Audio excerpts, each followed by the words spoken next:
کراچی کے علاقے لیاری میں PYC کی پرامن ریلی پر تشدد، بلوچ خواتین کی بے حرمتیوں، سمیع الدین بلوچ اور دیگر خواتین کی گرفتاریوں کے خلاف بلوچ یکجہتی کمیٹی کیج کے زیر اہتمام دفاع بلوچ اقدار کے موضوع پر احتجاجی ریلی نکالی گئی۔ ریلی شہید فدا بلوچ چوک سے شروع ہو کر تھانہ روڈ، تھرمامیٹر چوک سے ہوتی ہوئی مین روڈ سے واپس شہید فدا چوک پر آ کر مظاہرے کی شکل اختیار کر گئی۔ مقررین نے کہا کہ ایک طرف بلوچوں کو لاپتہ کیا جاتا ہے اور دوسری طرف پرامن احتجاج کی پاداش میں سڑکوں پر گھسیٹ کر گرفتار کیا جا رہا ہے۔ فیملیز کو احتجاجوں میں شامل نہ ہونے پر دباؤ بھی دیا جا رہا ہے۔ انہوں نے کہا کہ ظلم و جبر کا دروازہ بند کیا جائے۔ مقررین نے اپنے خطاب میں اس بات پر زور دیا کہ کراچی سے بلوچستان تک بلوچ عوام کے ساتھ ہونے والے مظالم بند کیے جائیں۔ بلوچ عوام کو جبری گمشدگیوں کا سامنا ہے، جبکہ پرامن احتجاج کرنے والوں کو غیر انسانی سلوک کا نشانہ بنایا جا رہا ہے۔ خواتین کو گھسیٹ کر گرفتار کرنا بلوچ اقدار کی خلاف ورزی اور غیر انسانی عمل ہے۔ مقررین نے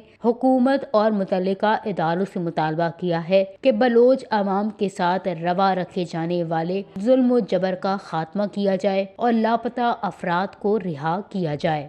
وش نیوز، کیچ، بلوچستان۔